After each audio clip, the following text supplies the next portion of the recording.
AI is going to be part of the interview process. I hope that slows down dramatically. No matter what technology we put in there, it should be enhancing our ability to do our job, but not replacing our ability to be connected. When I put a job opening out and in 2 minutes I get 300 applicants, and by the end of the day I get 10,000 people. A lot of junior and mid-level talent out there who are getting this anxious feeling AI is going to maybe replace us. We can use AI as a tool. It's just a tool. It is becoming necessary to be able to show that you are ready to make an impact when you join the team at any skill level.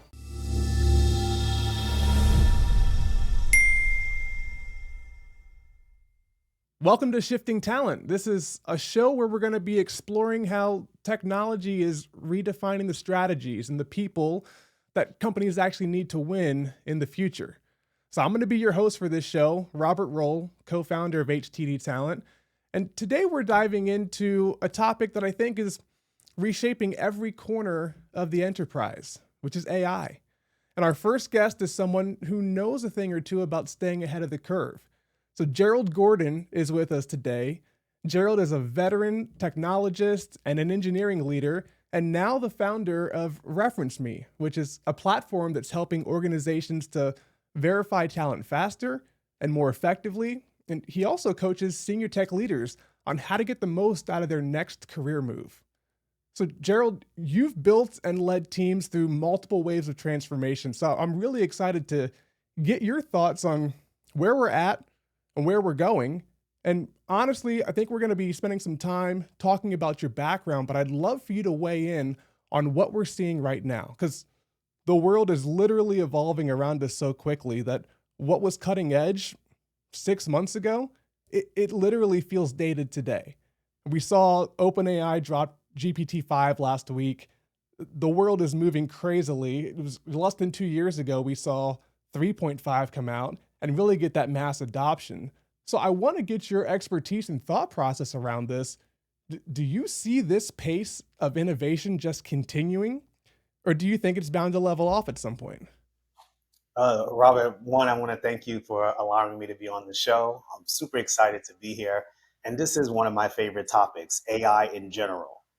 And the one thing that I can say is most technology does plateau at some point, but I don't see any signs of slowing down, probably within the next 2 or 3 years. And that's a long term for a technology in general, because you're on one fad 1 minute and then you're on to the next fad the next minute. And in our case, think about what you just said. You use the term GPT. How many people in the world right now know what Chat GPT is? The speed in which we are picking up new information and it's becoming mainstream is even faster than when we were thinking about Facebook and Instagram and all of this stuff. It took them a little while before grandma got onto Facebook and started posting pictures and really got it. Yeah. Look how fast we have picked up on GPT. So now everybody knows about it and they're all using it in different types of ways. And so the speed, I think, is going to continue probably until 2 or 3 years from now. But it's exciting to be in this space, and I don't see it plateauing anytime soon. Yeah. It's funny. I was just chatting with my brother the other day, and my mom was visiting him out in Las Vegas, and he was sharing that, she's one of the only people that we know who actually doesn't know what ChatGPT is, right? But literally everyone else does. And she's not tech savvy. She's a nurse, and retiring soon. So it's just kind of funny to see, folks who don't know anything about these tools literally are so few and far between, right? Difficult to find. Everyone's using them in some way, shape, or form. And there's so many of them. But I want to spend some time, let's take AI into the conversation of talent, right? And recruiting and technical talent, because I think it's really, an interesting use case that a lot of people were seeing more and more of. And so I'm curious, as you kind of think about where AI is today, Are there things that you think people maybe overestimate about AI's ability to assess talent? And I'm asking because we're hearing more and more on LinkedIn that people will do a first or maybe second round interview fully with AI, just them and the machine. What do you think about that? I hope that that slows down dramatically. I think that we're humans first. And no matter what technology we put in there, it should be enhancing our ability to do our job, but not replacing our ability to be connected. So, the interesting thing when you mention why companies are doing this, it's the AI is actually causing the problem. So when I put a job opening out and in 2 minutes I get 300 applicants, and by the Hmm. end of the day I get 10,000 people, Yeah. now they're like, well, we need to figure out a way to filter them. So why don't we have them use AI to filter the 10,000 people? And so now you're still in this AI arms race where the individual is using the AI tools at their disposal, but then the companies are going to use AI tools at their disposal. And now we have this big cat and mouse game. I'm going to get ChatGPT 5. They're going to get the enterprise version of ChatGPT 5. And then Yeah. every time I put something in front of them, they're going to create something else using the AI technology. Where's the human Yeah. in the whole mix of this? What happens is we get filtered out. And the ones that are able to play the game get all the way to the top, but they may not be your best people. Hmm. Or even worse, you create artificial ways to strip people out, meaning you have to apply to this job within the first 10 minutes in order to get a call back. Yeah. So you mean to tell me that you're the person that can be a perfect fit for this role? They may have applied and been number 1,000, but you'll never see them No. because you're using a date and time and a speed to determine whether this person is right for the company. I think that that's going to cause drastic problems in the future. Yeah. It's happening now. Like I have never seen people apply to roles at the speed with which they're doing it, and a lot of them, like we know there's tools out there that are just mass applying to everything that looks good. I actually tell our recruiting team it's not until after 24 hours that we start to really see the quality candidates start to come through because we just get hit, immediately. It's a catch 22, right? Because if you see a job that just opened up 5 hours ago and you apply for it, I immediately, as a recruiter, think, oh, that's probably AI. They applied too quickly, right? So it's this world as it's rapidly just shifting and changing around us, figuring out how we play in this space. I'm curious how you take that forward a step into the actual interview yourself, because you have interviewed many folks over the years, many engineers. And there's this new trend that's been going on probably the last year and a half where you ask someone a technical question and they pause and you sit there and you see their eyes drop and it seems like they're potentially reading off the screen. So that's happening already today. We have sometimes run into folks who are saying during the interview you must share your screen and share all of your monitors with us so we can see that AI is not up there. I mean, it just has reached this level that seems almost absurd. Let's take it from that standpoint, but maybe other areas that you can think of. AI is going to be part of the interview process. How do you see it actually maybe transforming some of these technical interviews that we're doing over the next few years? Yeah, I want to fact check myself if this is really true, but it looks like Meta is moving in that direction Hmm. where the engineers, when they come in for the interview, you're allowed to use AI. Okay. So you can be in the room with other engineers and they don't care what tool you're using. How will you solve this problem? What prompts will you actually use? How do you use AI in a working setting? And they want to see how you think and how you engage. I actually think that that's great because anytime that you hire someone, you want them to be able to use the best tools possible. And if those tools are AI and they know how to use it, why not allow it inside of the interview? So Hmm. that's where I think we can use AI as a tool. It's just a tool, but use it in a very creative way. I think that we'll get back to in person interviews. I Mm-hmm. think that people will actually have to come on site and go to a drawing board and actually show their thoughts on paper.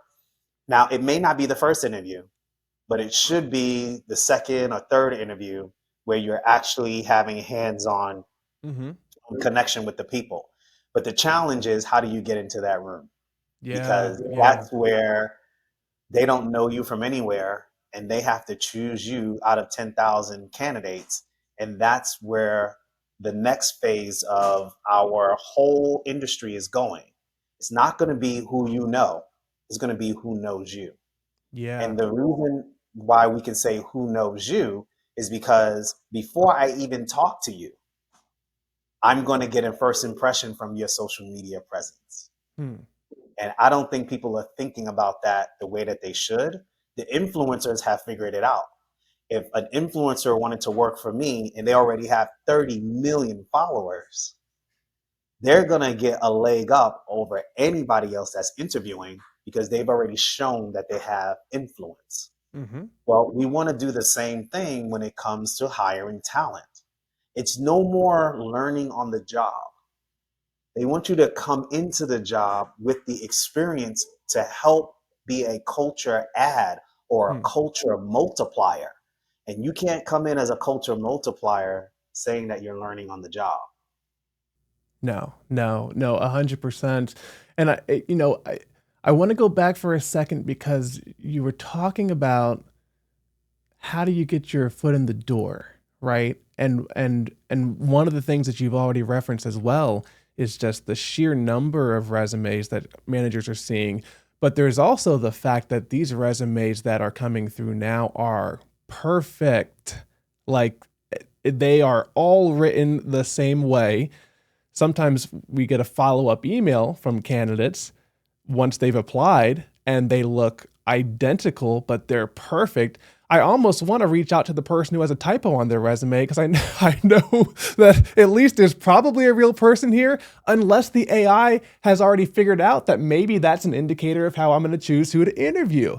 So, how do you think that engineering managers are changing how they pick the people that actually get a chance to interview from resumes alone if there is no connection like what you were alluding to? Wow, great question. So I know for sure because I have clients and they're going through that process right now.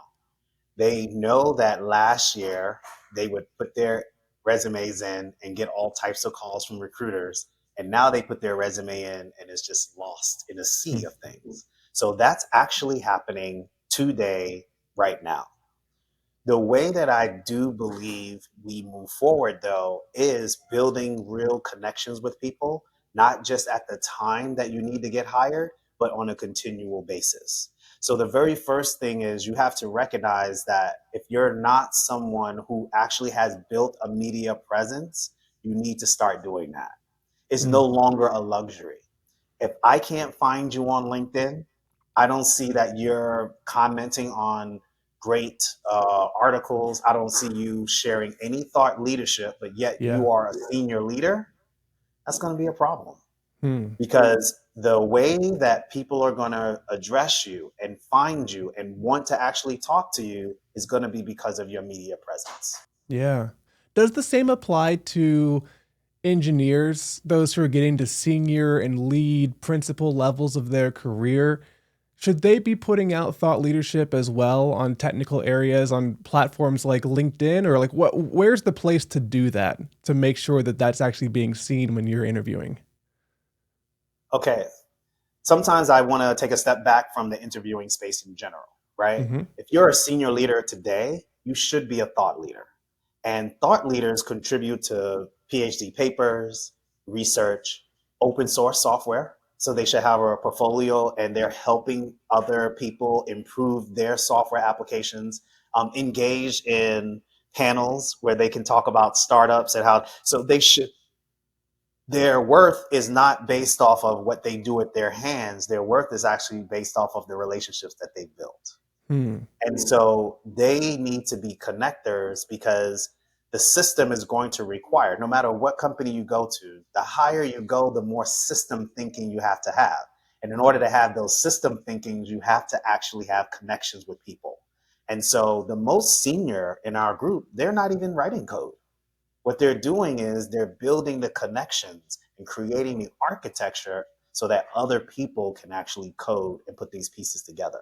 Hmm. So just to shorten the conversation in this particular space, what I would Yeah. say is you would have to build your portfolio outside of the company.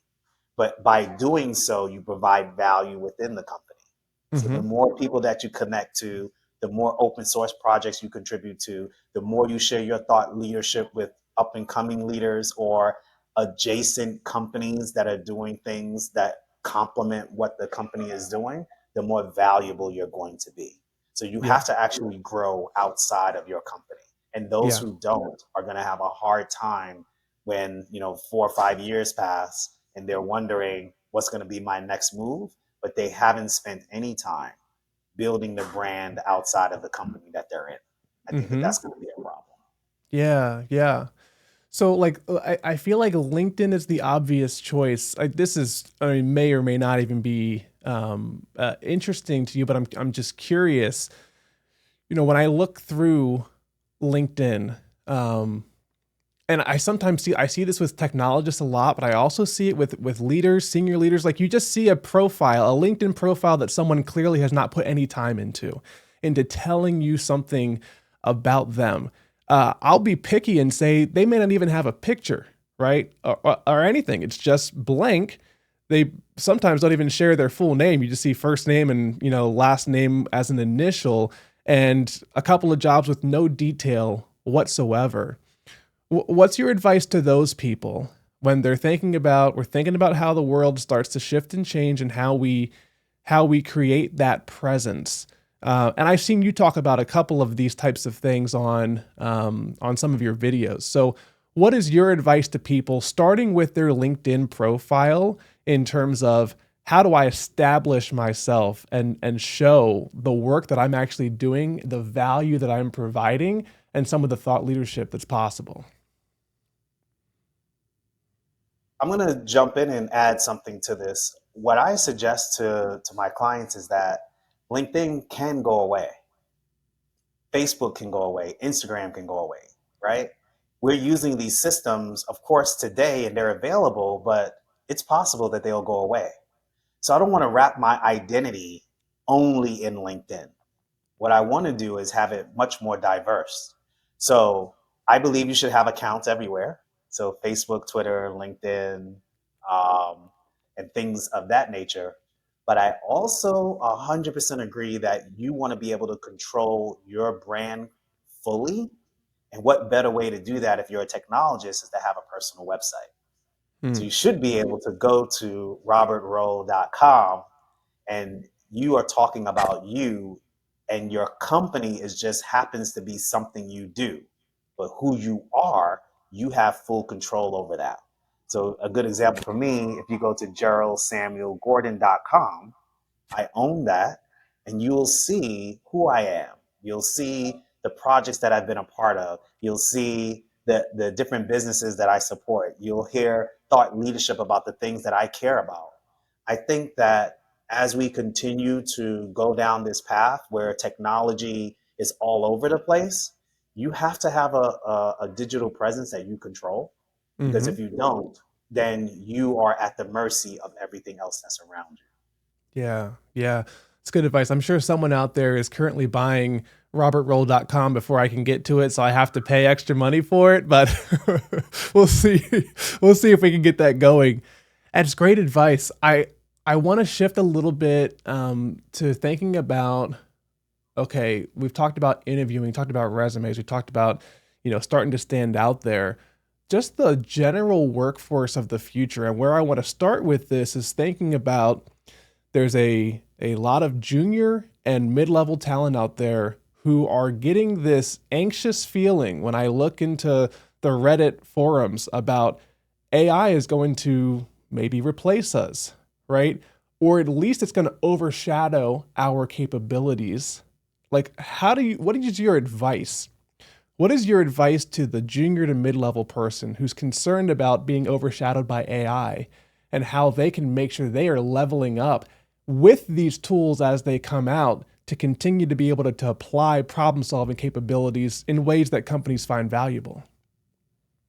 The last thing that I want to touch on, which I think is critical, whether you have AI or not, your problem solving ability needs to continue to grow.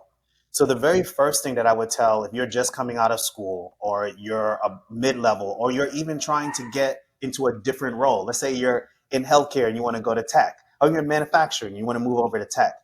The most important thing that we have in our toolkit as humans and as new engineers or anything is our ability to problem solve.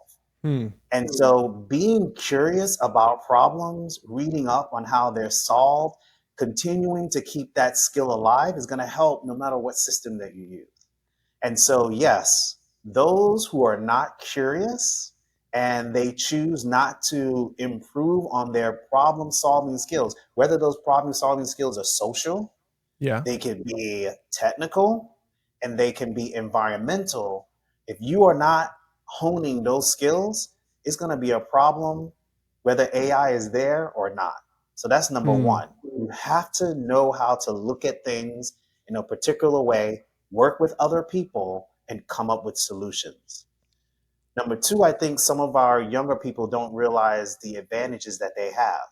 So their teachers, the counselors that are in the schools have connections to companies because companies, the whole reason why the school is getting you through the system is so that you could go work for a company. So Yeah. why not use it in the reverse? Make sure that you're talking to your schools and saying, what connections do you have in business? Can you give me an initial intro? Mm-hmm. So you're going to have to use those resources that you have. And frankly, if you're new, you actually have a lot more resources than somebody who's been in the work field for 5, 6 years because they don't have those contacts anymore.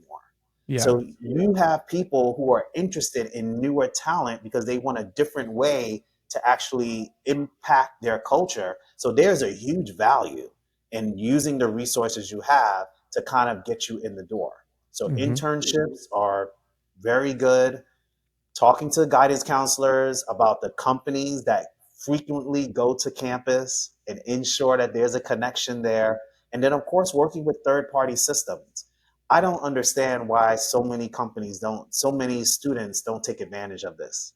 If there is a system in between that's willing to teach you, similar to the program that you have, about the connection from coming out of school to what you need in the workplace, the amount of not just learning that you get, but the maturity that you grow into how to deliver under pressure, meeting new people and building relationships, you should be taking advantage of that now. Yeah. And I think that students that don't do that, they end up in the news talking about they can't find a job, but they didn't do everything possible to make them successful. And Hmm. one of those things is building those connections. And yes, you need to invest in yourself even when you come out of college. And maybe that investing is creating that, joining a bridge program that gets you from where you were in college, professional grade ready, so that you can actually show your impact right away when you go into a company. Yeah. Yeah. We're definitely seeing it more and more. It is becoming necessary to be able to show that you are ready to make an impact when you join the team at any skill level, right? That is absolutely present. Let me hop back really quick to problem solving because there's a trend that I've seen a few articles about recently where there's some concern from the scientists who feel like people are losing their problem solving capabilities because they're relying so heavily on the models from AI labs to help them with the decisions that they typically would have had to take a second and think about and come up with something unique or novel or creative to solve that problem. But instead, and I've even caught myself doing this a couple of times, I go ahead and plug a prompt in and say, well, give me a starting point. What would you do in this situation? And then I turn off maybe that side of my brain that's allowing me to actually solve the hardest part of that problem. And I'm just now reacting to the solution that the model gave me. What do you think about that and what that does to problem solving capabilities for people if that consistently needs to keep improving. Does it concern you? Well, I do think it's genius to even come up with the prompt. I know that we don't treat it as a skill, but it is a skill. So the fact Hmm. that you even knew to ask it to do that is a skill. And it's not a skill we ever had to use. So maybe we change the way we think is how do I use these machines to the best of my ability? Do I understand what different models, expertise, and what do they have? And then how do I chain them together in order to come up with a good solution? So in my mind, I don't look at it as an issue. I just look at it as if you are someone who is a practitioner or a craftsman, you have to learn the tools. And once you learn the tools, they should make you more effective. So in my mind, I look at AI as a tool, something that can take my expression of the things that are in my head and my ability to problem solve and actually multiply them. And that's, but you can also multiply bad stuff. But that's the way that I look at it. So for Yeah. example, my daughter is this is a great example, right? My daughter was working on a project, and it was with meningitis, and they were looking at the cells, and so she was manually drawing circles on the screen and then measuring in microns the cells. I looked at it and I said to my son, who also is wants to code, I'm like, why don't you write a program to help your sister? He's like, well, where do I start? So we go to ChatGPT, and in 30 minutes, we had a program that created a grid on the same picture that she had. It circled all the stuff, measured it, and then spit it out in a CSV. And it took us 30 minutes to do it. Wow. So something that would have taken me maybe 2 weeks to really think about and find all the use cases and build, since we both were coders, we just described what we wanted to do and ensure that it was able to work the way we expected to work. And that was it. Hmm. We gave her an opportunity to speed up her process probably 2 or 3 times more and reduce the number of errors and be able to import larger substrates so that it can automatically create those circles and tell you exactly where it was on the image.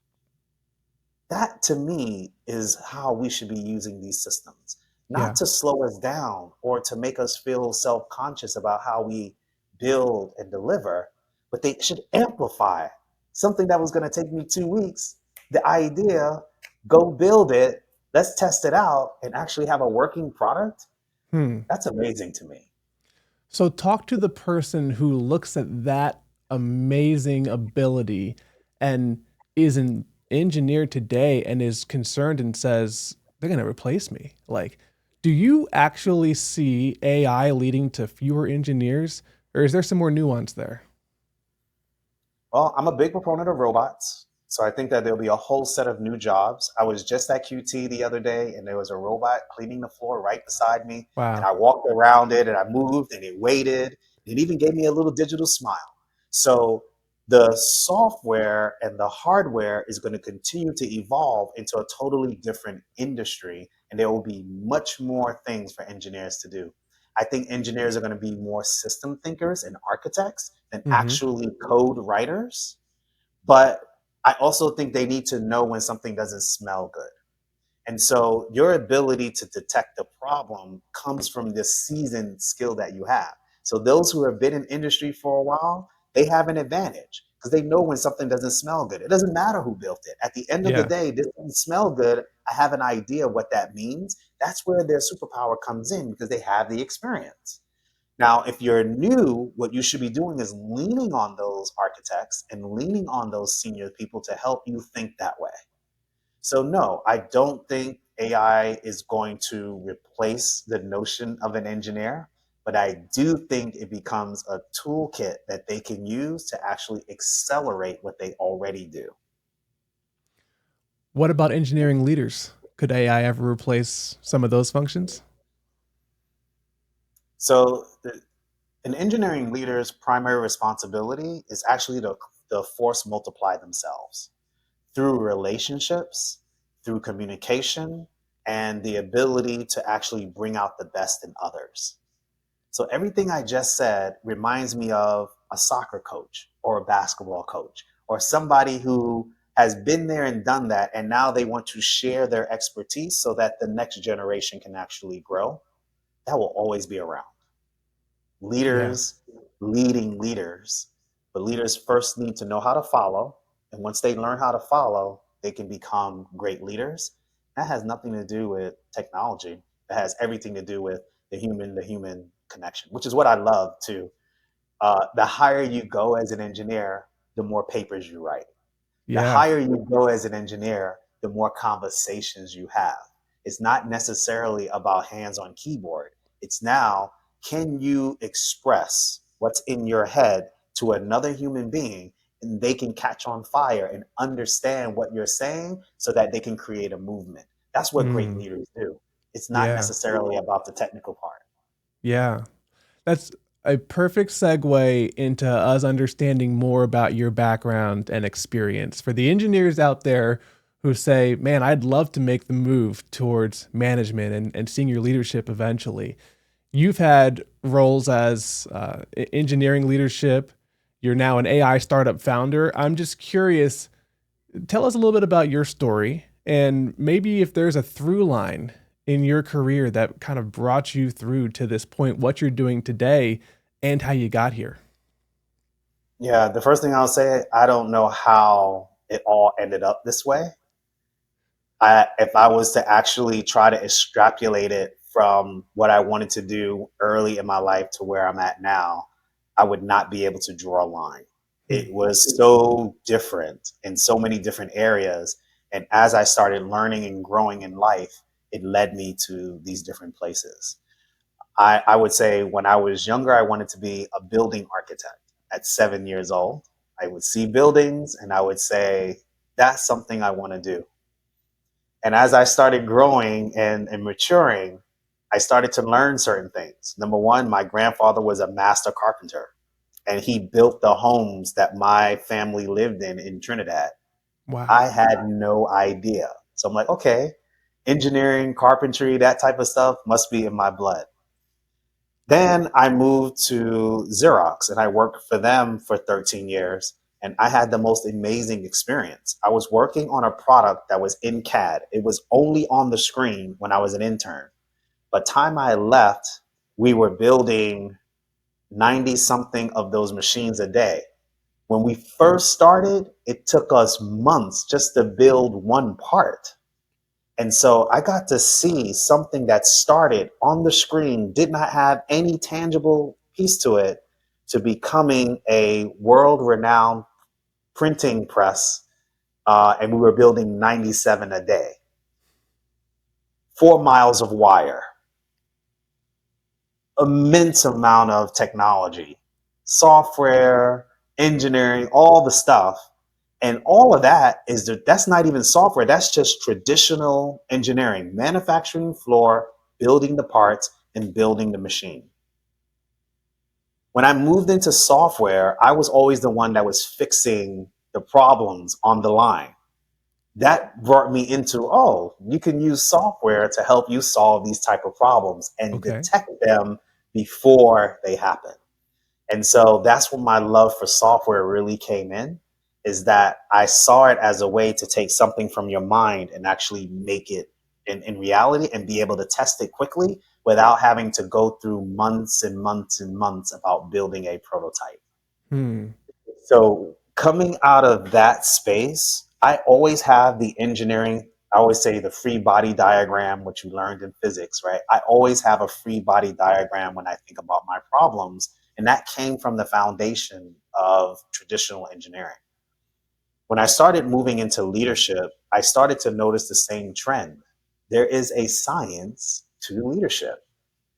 How you interact with people, how you motivate them, how do you give them chances and grow is also a skill that you actually have to learn. And once I realized that I can make an impact, not just on the product, but actually in the lives of people, it changed my whole perspective about leadership. I Hmm. started to see leadership just as I saw engineering as innovative. The ability to have people work on a common goal and deliver and be successful became my new inspiration. And so moving from the pure engineering side into the leadership side, taking that mindset was what drove me there. So Yeah. those who are leaders or those who are in the engineering space and they're thinking about moving into leadership, just know that the same rigor that you had to learn the fundamentals of engineering, you'll need to have that same rigor to learn the fundamentals of leadership. But Yeah. what you do is extremely rewarding. Being able to know that you are a part of somebody else's journey, to see them grow, to see them be successful, is the greatest gift of being a leader. Oh, yeah. I love the way that you're talking about it because I think the common tendency that we've all seen is someone's a really good individual contributor, a great engineer. Oh, your next step is an engineering manager, right? And I don't necessarily always see that that person then gets brought up in what leadership is even supposed to look like and feel like and the tools. Did you have did you have access to uh, uh, tools and resources to help you? Did you go find those on your own? How did you actually hone your leadership skills coming out as a great engineer? So the first thing that I think I mentioned it is great leaders are great followers. And so I had a tremendous amount of leaders who really cared about their people, that was leading me at a very young age. So Hmm. in my 20s or even in college, I had these incredible teachers who cared enough to make sure that I was successful. So I saw what leadership looked like and knew that at some point in my life, I was going to be like them because they poured so much into me for me to be successful. I wanted to do it for someone else. And when I see that people who are in leadership that don't have that character, that they just care about growing themselves, everything is about their safety, everything is about their growth, I already know they're going to be terrible leaders. Hmm. So if you're getting into leadership because you couldn't go further in engineering, that's very bad. You're getting into leadership because you see that there's promotions available and there's no promotions available at the level that you're at, very bad, disservice. What we want is people who have a passion to actually see others thrive. Hmm. And I think that that's where we see the problem. They're only taking it as a way to make more money. They're not taking it as a way to really care about the people that they're serving. And that's why they end up showing up as bad leaders. Yeah. Leadership is a very uh, you have to put everybody else above you in leadership. And Hmm. if you're not willing to do that, then you're going to have a very difficult time because people can see right through it. Yeah, of course. Of course. So as you continued to grow as a leader, how did you keep your technical skills sharp and make sure you were staying on top of that side of the game as well? Oh, man, that's a good question. So, build. You have to keep building. So, when I built Reference Me, we built Reference Me probably 10 years ago, right? We just launched it in a re-expressed way. But what I would do is I would take the code and I would write it in a different language. I would take the code and I would write it in a different language. Then I would deploy it on different things. But I knew the code so well. So it's built in Python, it's built in Java, it's built in Node, it's built in C Sharp. Every language that I wanted to learn, I just built the program in a different language Love it. because I love to continue to build. So to keep your skills sharp, you can't just listen to podcasts.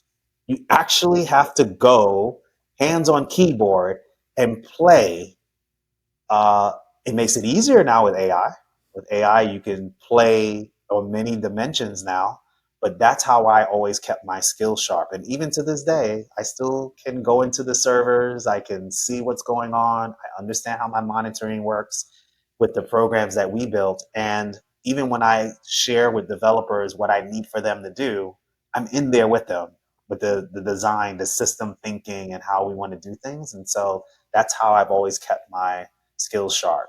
So what I would say is contribute to open source projects, be engaged in the conversation, and yes, get your hands dirty. Even if you Mm-hmm. have to do leak code for a couple of hours every 2 or 3 weeks, you need to keep your ability to do that, because when you get into the corporate world, because the problems are so small, and what I Yeah. mean by small is that out of many different problems you could be solving, when you get into a corporate setting, they're all trying to solve a specific type of problem. And so you get stuck into this is the only way to solve problems. But you're going to have to branch out and follow those passions, creating these small little projects so that you can stay connected. Yeah. Yeah. I love that. I love that. One final question before we go into learning more about Reference Me, but I think it leads us right there. As an engineering leader yourself, again, we've talked about the fact that you were interviewing many people. Was there a point in time where you realized that just the hiring process as it exists today is just broken and something needs to change? Yes. And here's what's interesting about that question. When we built Reference Me, it had nothing to do with the issues we're having today, but yet Reference Me applies. Hmm. That's how you know that you built a really great solution, because the solution was not predicated on the problem of today. It was actually built to solve a other noble problem, which I'll talk about in a second. So yes, I'm not going to say that the interviewing process is broken, but the talent acquisition process is broken. Hmm. The interviewing part, if you have the right people in the room, they'll do a great job of interviewing. But getting the right people in the room, the way that it is now, we are not equipped to actually handle that, especially in the tech space. Because as these systems get more complex, you can't have generic recruiters with no additional information trying to determine whether this person is a good fit or not. Mm-hmm. They got to have some technical acumen in, in order to make a better assessment. And so at Reference Me, we recognize that earlier on, that they need additional help. So before they take a resume and give it to a director of engineering and say, I think that this person's a good fit, we want to know, what was your due diligence? But if you are hiring for an AWS role and you don't know what an S3 bucket is, then how are you going to be able to make a good determination of whether this person is skilled or not? We need additional tools and additional help so that the recruiter who doesn't have the background can honestly look at this and feel comfortable before they send this person over to the hiring manager. And that's where Reference Me comes in. Yeah, I love it. So tell us more about Reference Me, because basically when I think about Reference Me, the theme is you're adding credibility, right, to this entire process, to the talent acquisition process and to the interview process as well. So tell us about Reference Me in your own terms. What are you doing? What problems are you solving? How are we doing it? Yeah, so we should talk about the origins of it. My wife is a physical therapist, Okay. and she had the experience of graduating and being a very strong physical therapist in her space. One of the people that you would talk to when you're getting your first job is a clinical instructor.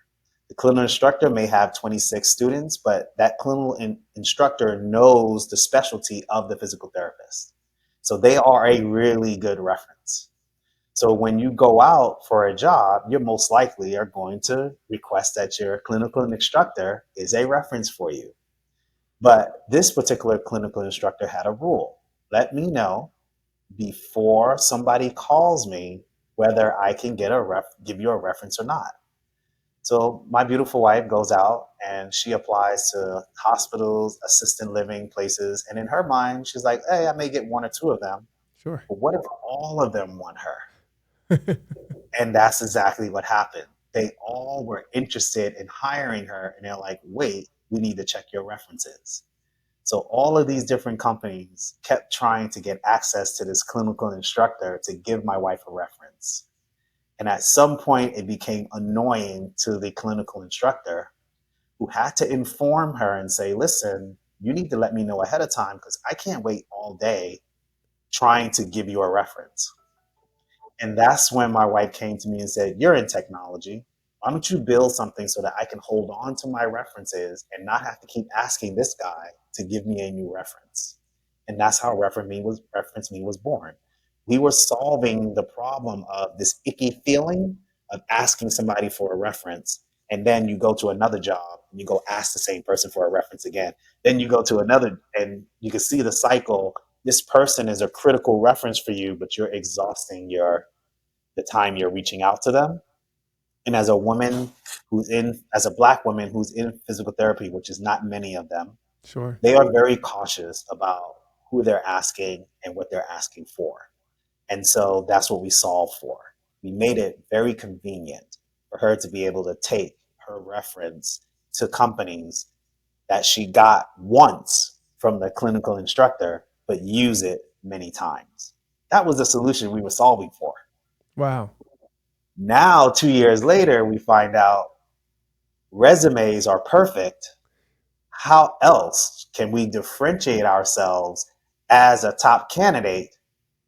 And certified references sounds like an answer, because certified references are not just AI built.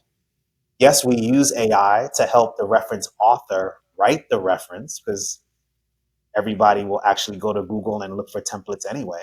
So we make Mm-hmm. it easy for the reference author to use AI to create the reference. But then we do a mini interview with them, with somebody who has that particular skill, to determine whether you are actually worthy to write the reference. Wow. So again, if grandma doesn't know what an EC2 is, and she's trying to write that you have experience with EC2, AWS servers, and we go and talk to her and we say, "Well, what was the experience like when you were all working on this project and you had to deal with EC2 servers?" And she's like, "I don't know what you're talking about." Well, you're not going to be a good reference. Yeah. And so I'm using that as a tongue in cheek example, but that's actually what's happening today. There's so much fraud associated with what people are putting on their resume, that they say that what they can do and what they can't do, and it's not being backed up by anything. People are even saying, "I worked at these FANG companies," and they never stepped foot into those companies. No. So Yeah. now you just took the opportunity from somebody else who was deserving, because you were putting fraud in place. So with references and certified references, you don't earn the certification badge until somebody from my team who has experience in that space has a conversation with the person who wrote the reference. And once that conversation is ratified, then you get the certification. And that's what makes us different. Yeah. Yeah. Talk a little bit about how that scales, right? Because you use the term, I think you just used it, but also in videos that I've seen, we're leveraging AI, but we're keeping a human in the loop, right? And we're adding that credential there. But talk a little bit about scalability, right? Because whenever we're hearing and looking at other AI startups, they're trying to keep humans out of the loop because they want to scale, scale, scale as fast as possible. And you're saying, no, let's keep a human in the loop. Tell us more about that. Yeah, that was the first thing that we realized, is that if we wanted to be a moat and we wanted to have something different than what everybody else is doing, then collecting references automatically and actually presenting the reference automatically is not going to be enough, because everybody can replicate that. But what they can't replicate is the knowledge of actually doing a reference correctly. What's happening in most companies is they just pick a person and they go do the reference, they ask different questions, and then you go and find somebody else. And that person may not have any skill set. All they're doing is verifying that the fact that you wrote the reference or not. But we want to go deeper. We want to ask those questions that you would normally ask somebody in an interview, to qualify that that person is who they are. So when it comes to scaling, we scale with people. So we train people and we ensure that they understand our process on Hmm. how we do certification. And then once we get to the place where we need 10 people because we got 1,000, 20,000, 50,000 requests, then we will continue to scale with people, because we believe that using AI and people is the best way. They're the best lie detectors. Yeah. If you're a curious person, we want you on our team. You're curious, You'll be able to learn the process that we have for references, and then you'll be able to help companies understand that before that person even put in their application, they already have a certified reference that talks about the wins and how they were able to impact the organization. That gives you personal confidence because you now, as a knowledge worker, is not the only ones saying that you can do this. There is somebody else with experience that is writing on your behalf. And then two, remember that recruiter we were talking about who may not have deep experience in AWS. If they see 10 references that are certified talking Yeah. about what this person has done in industry, it makes a difference. It gives them more confidence when they give that resume to the director of engineering. Now, they should have been doing this due diligence on their own, but we know how difficult it can be if you got to hire 20, 30 people. Oh So yeah. we take that energy and say, we want people to not even accept the application until you have certified references. Wow. Wow. Okay.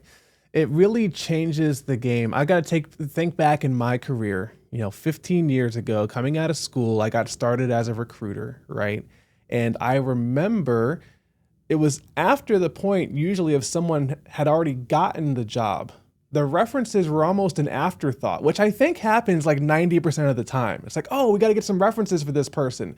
And so here I am as a technical recruiter, 3 months into the job, calling engineering managers, calling CIOs, people that hadn't worked with them in 7, 8, 10 years, and asking just for a reference. I didn't know the questions to ask. I didn't know if anything came back it was completely incredulous. I had no clue. I was just typing exactly what they said. And I get reference calls all the time as a leader in our company now for people that work for us. And I can hear the person in the background doing the exact same thing I was doing 15 years ago. It's just a means of checking a box. So I feel like this is a space that's just ripe for disruption. Obviously, you see Yeah, the same thing. absolutely. Why do that at the end? The most important thing that you can do is do it even before they submit the application so that it's a fair and honorable way of hiring.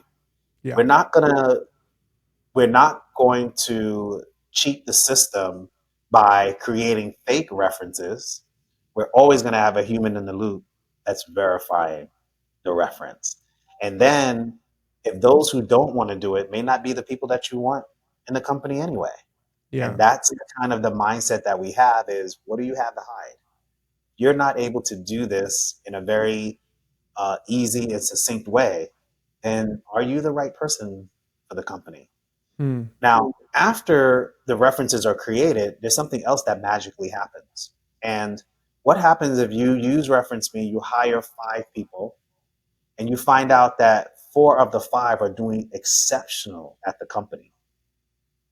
It would be incredible to be able to go back to the original reference and see what was the trend of what all of these people said about this person. And if you're able to tie in from the beginning before they even start working that they're going to be superstars in your company because they have these traits that they were Hmm. seeing inside of the reference, not just one reference, but overall the references, all of a sudden you now have a huge data point to even be able to tell you whether you think this person can do well in your company or not, Yeah. right from the references. And that's where we want to get to. It's almost like some kind of a probability of success score, like almost like a FICO score for hiring. Is that kind of what you're Yeah, thinking? confidence. We call it a confidence score, but yeah, it's almost like having a confidence score. And when you do things like this, it raises the elevation of everything. So everybody will start doing, or we call it a REME. So everybody will start having a REME, which is exactly what we want. And we want other companies to come in and embrace this idea. And now, instead of just asking for a reference, instead of just asking for a resume, there's an expectation that you have a REME. And that Yeah. REME, especially for knowledge workers, is critical because it's almost like I had that t-shirt. I've been there and done that, and here was my success factors. Now, here's what's interesting. What companies will say is, well, you're only going to hear good things. You're never going to hear anything bad about a person's reference. Hmm. And if I'm a candidate, I don't want you to see anything bad on the reference. So, of course, I'm going to talk to people who I think are going to give me a good reference.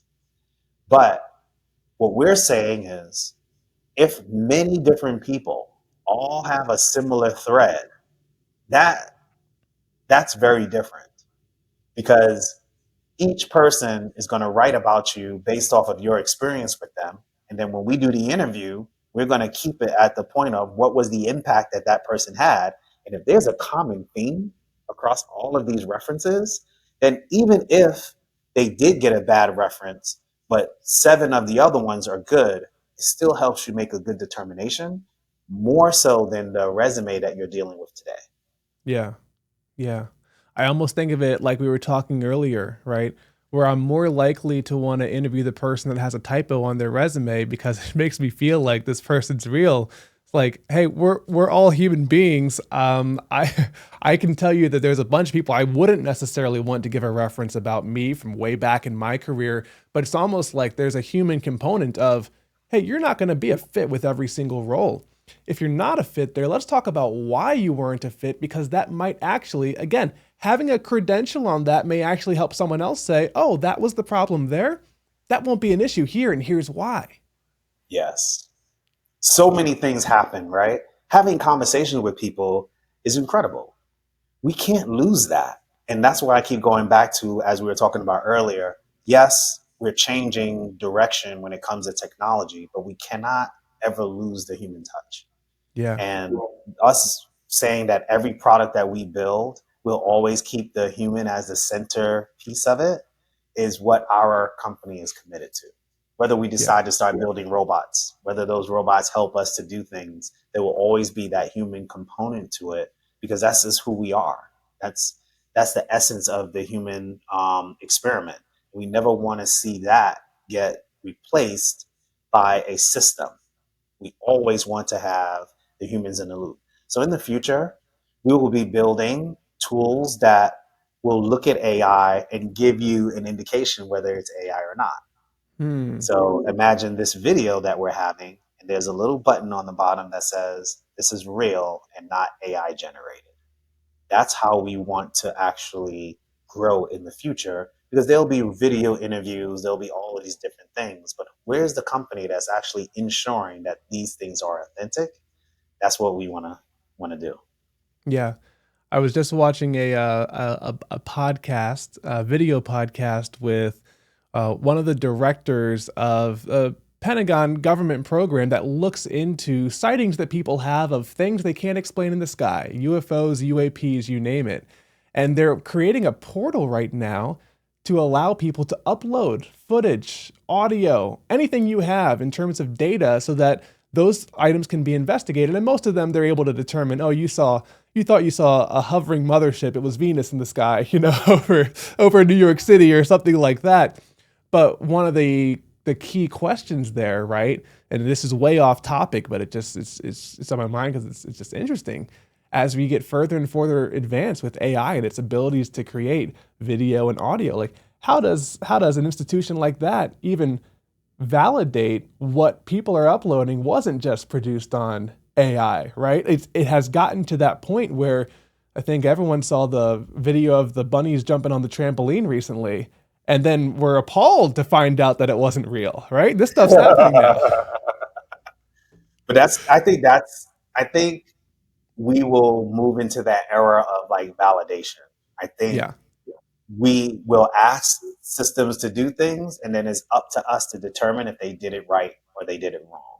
yeah. And we are going to build AI systems that are also part of the validation space, which exists today, right? If you Hmm. look at agentic AI, probably at the last step or the beginning step, there's some LLM that's actually doing auditing and verification and determining whether the answer makes sense for the context. So it is happening today. I just think that that's a whole industry that's going to explode.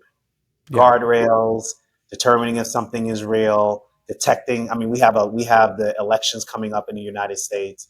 You can imagine how detrimental it would be if an Oh yeah. AI just took over these feeds and started, which does happen, but we want to be able to fact check. We want to be able to know that this is authentic.